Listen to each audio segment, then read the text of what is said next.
Assalamualaikum warahmatullahi wabarakatuh. Bertemu kembali dengan kami tim akuntansi dan bisnis pemasaran SMK Manbaul Ulum Muncar. Pada kali ini dengan mata pelajaran penataan produk pertemuan keempat, kita akan membahas tentang bagaimana cara melakukan perawatan dari barang dagang display serta alat peraga dari display. Capaian pada pertemuan keempat ini adalah menerapkan prosedur perawatan secara berkala produk drink, food, fresh, dan kosmetik di supermarket fashion and sport, serta kompetensi dasar melakukan perawatan produk secara berkala produk drink, food, fresh, dan kosmetik di supermarket fashion dan sport. Tentunya selama ini setelah kita bisa menata produk, tentunya kalian bisa melakukan perawatan produk yang didisplay serta alat untuk mendisplay barang. Untuk itu, perawatan display produk yang pertama adalah perawatan pada display ditentukan berdasarkan jenis produk yang dikelola. Maksudnya bagaimana? Jadi, perawatan antara jenis produk satu dengan yang lain itu berbeda. Contohnya adalah ketika kita melakukan perawatan produk kosmetik, produk sport, dan juga produk yang siap digunakan seperti baju dan juga sepatu, itu berbeda cara perawatan untuk jenis produk yang sifatnya fresh seperti buah-buahan, sayuran, daging, dan juga produk-produk fresh lainnya. Untuk itu, tujuan perawatan dan penyimpanan produk yang pertama adalah memudahkan pengecekan dan stok. Yang dimaksud adalah ketika perawatan dan juga penyimpanan produk sifatnya adalah untuk menjaga stok antara di gudang dengan produk yang didisplay. Dengan adanya perawatan dan penyimpanan akan mempermudah dalam melihat kondisi pengecekan untuk barang dagang yang di dalam display serta ketersediaan barang yang ada di gudang pada stok. Yang kedua adalah memudahkan pengawasan. Dengan adanya perawatan dan juga penyimpanan produk ditujukan untuk memudahkan pengawasan apakah produk di dalam display dalam keadaan baik-baik saja.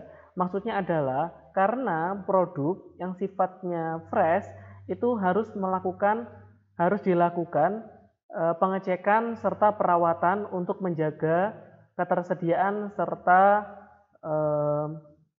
keadaan yang baik bagi konsumen.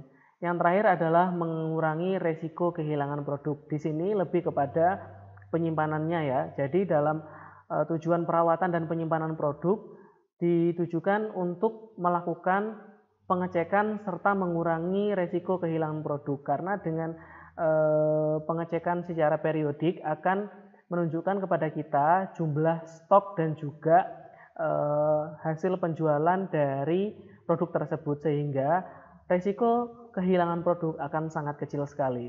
Yang berikutnya adalah perawatan counter sebagai display produk. Biasanya display produk tidak hanya dilaksanakan pada tempat di mana display barang-barang ditempatkan. Contohnya di barisan penataan produk secara umum. Contohnya ada gondola berderet berisi produk-produk tertentu. Akan tetapi ternyata counter juga bisa dijadikan sebagai tempat pendisplean produk. Nah, di sini perawatan untuk counter yang pertama adalah membersihkan ruangan secara rutin. Saya kira perlu dilakukan membersihkan ruangan secara rutin karena counter adalah tempat di mana yang paling sering dihampiri oleh calon pembeli karena biasanya mereka melakukan pembayaran dan juga menanyakan suatu produk biasanya kepada counter. Untuk itu counter disarankan untuk dibersihkan secara rutin. Yang kedua adalah memastikan ketersediaan air. Nah, di sini biasanya counter dibagi menjadi beberapa item produk. Tentunya di sini ada yang berkaitan tentang ketersediaan air. Yang berikutnya adalah membersihkan ruang display.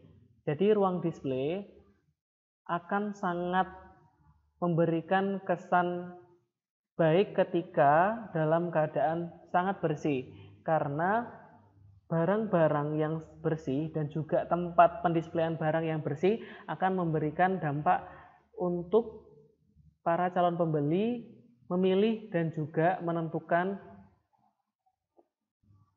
produk yang diinginkan. Yang berikutnya adalah teknik perawatan produk.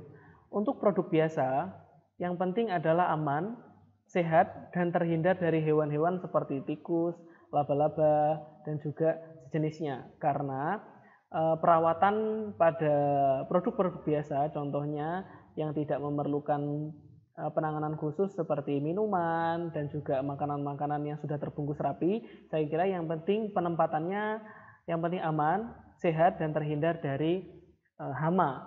Untuk produk khusus disimpan sesuai dengan jenis. Maksudnya bagaimana? Karena pada produk khusus bisa jadi ini contohnya kosmetik yang memiliki penanganan khusus seperti mereka harus di tempat yang tidak lembab, dan juga contoh produk baju yang sifatnya menggunakan bahan khusus, mereka harus tidak boleh terkena sinar matahari langsung dan lain-lainnya. Mereka harus melakukan perawatan produk secara tertentu ataupun khusus.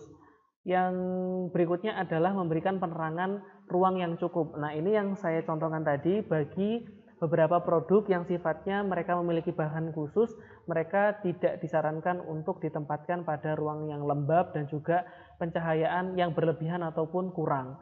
Tentunya ini mempengaruhi pada teknik perawatan produk. Yang terakhir adalah suhu diatur sesuai dengan kebutuhan. Untuk produk fresh, walaupun produk dijual dalam keadaan tidak sepanjang waktu, dalam teknik perawatan harus tetap dijaga suhu supaya tetap dalam keadaan fresh. Contohnya makanan yang sifatnya gampang membusuk harus dilakukan pengaturan suhu yang sesuai dengan yang dibutuhkan. Untuk yang produk sifatnya beku, jadi harus diatur suhunya untuk tetap beku. Sedangkan untuk yang sifatnya sayur mayur dan juga produk-produk yang fresh tetapi tidak perlu beku, biasanya digunakan suhu tidak sampai beku tapi tetap dalam keadaan dingin. Yang berikutnya adalah perawatan produk pada gudang. Ini sangat penting sekali karena perawatan produk pada gudang ini akan menjaga ketersediaan stok supaya produk tetap bisa bertahan lama. Yang pertama adalah kebersihan dan kerapian gudang. Di sini sangat penting sekali untuk membersihkan lantai. Kalau bisa kebersihan lantai ini setiap hari harus dilakukan kebersihan seperti disapu, dipel, sehingga wilayah tempat kerja bersih dan juga tempat penempatan barang juga rapi. Ini sangat penting karena setiap produk itu memiliki karakteristik yang berbeda dalam penyimpanan di dalam gudang, sehingga kebersihan dan juga kerapian saya kira merupakan item yang harus dilakukan pada perawatan produk pada gudang. Yang kedua adalah kebersihan dinding dan langit-langit. Nah, kebersihan dinding ini lebih kepada untuk menjaga supaya produk tidak mengalami kelembaban dan juga jamur, sehingga produk tetap aman dan juga tidak mengalami kerusakan. Dan langit-langit tentunya, karena biasanya di sini ada rumah laba-laba ataupun kotor-kotoran yang dari atas itu supaya tetap bersih. Untuk itu kebersihan dinding dan juga langit-langit sangat dibutuhkan untuk menjaga supaya barang tetap aman dan juga tahan lama. Yang terakhir adalah untuk kebersihan dan kerapian gudang, pencegahan hama. Nah, di sini melakukan pembersihan secara berkala untuk mencegah adanya rayap, tikus, dan serangga lain yang dapat merusak produk-produk.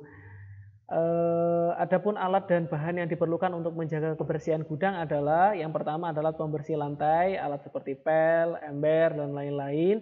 Yang kedua cairan disinfektan ataupun karbol, dan pestisida jika diperlukan, karena saya kira gudang wilayahnya ataupun tempatnya biasanya luas dan juga barangnya tidak sedikit, sehingga perlu dilakukan pengecekan secara berkala dan kebersihan yang sangat intens dilakukan.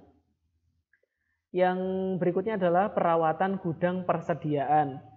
Pengelolaan gudang harus menjaga kebersihan gudang, terutama jika gudang menyimpan produk makanan dan minuman. Produk yang nantinya dibeli konsumen harus terjamin kebersihan dan kualitasnya. Penyimpanan produk yang tepat akan menentukan mutu atau kualitas produk yang akan dijual. Hal-hal yang perlu diperhatikan terkait dengan perawatan gudang persediaan adalah sebagai berikut. Yang pertama, ruangan penyimpanan harus kering, bersih, serta bebas dari sampah dan debu kotoran. Ini sangat penting sekali karena saya kira kebersihan dari setiap item produk itu sangat diperlukan bagi konsumen karena pada akhirnya ketika proses display barang para displayer akan membersihkan setiap item yang akan ditata. Yang kedua adalah ruangan penyimpanan harus dibersihkan setiap hari oleh petugas yang menangani kebersihan, bisa cleaning service ataupun checklist yang dibuat. Yang ketiga adalah dilarang menyimpan makanan dan minuman, meludah, merokok, dan memakai obat untuk penggunaan pribadi di area penyimpanan. Ini penting sekali karena ditakutkan barang-barang di atas tadi ataupun merokok di tempat penyimpanan barang persediaan ataupun memakai obat atau menyimpan makanan dan minuman akan mengganggu kualitas produk yang disimpan.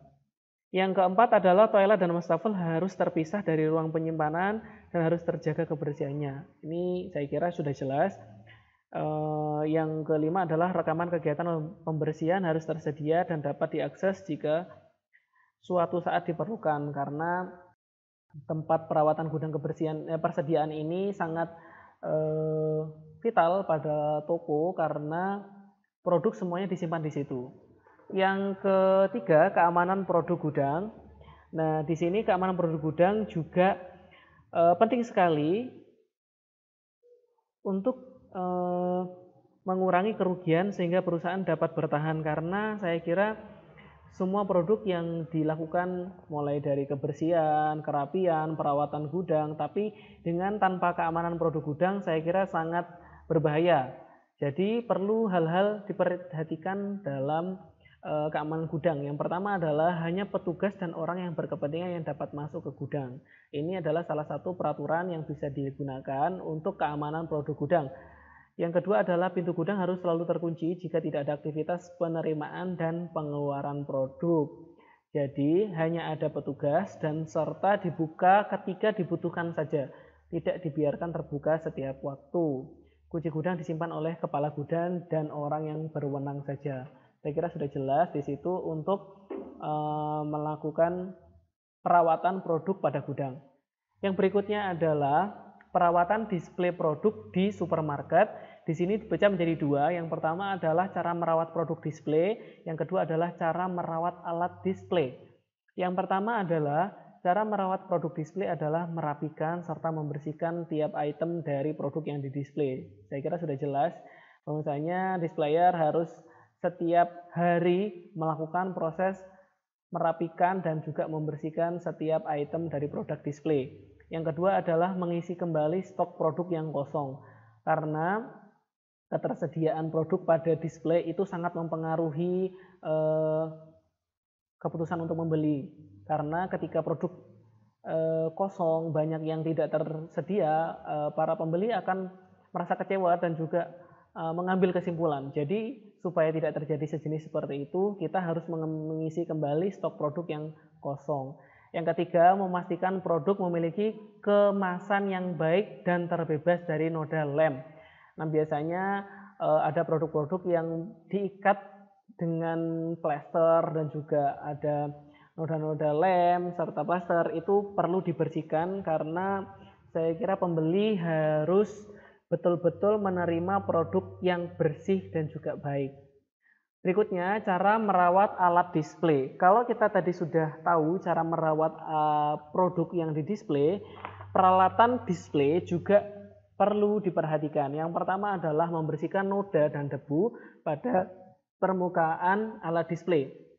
Atau di sini peraga berbahan stainless itu perlu dibersihkan secara berkala. Tentunya dengan beberapa hal, contohnya di sini jika terdapat noda, gunakan batu hijau atau autosol untuk membersihkan peraga berbahan stainless.